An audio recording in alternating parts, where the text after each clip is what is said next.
तुम्ही तर म्हणाला होतात की आज देतो म्हणून. हो काका बरोबर आहे, पण सणासुदीचे दिवस आहेत, सगळे कारागीर गावी गेले, मी तरी काय करू. पण परवा मिळेल ना 100%, मी स्वतः आणून देतो. आजोबा, चष्मा मिळाला. आई घरी मोदक करतीये, मी भरपूर खाणार आहे.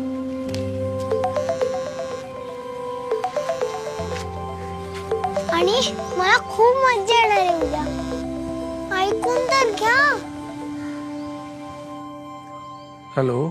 हॅलो. हा काका नमस्कार, संजय बोलतोय. हां. झालंय ना सगळं, रेडी आहे ना व्यवस्थित? मी येतोय हा 4 वाजता.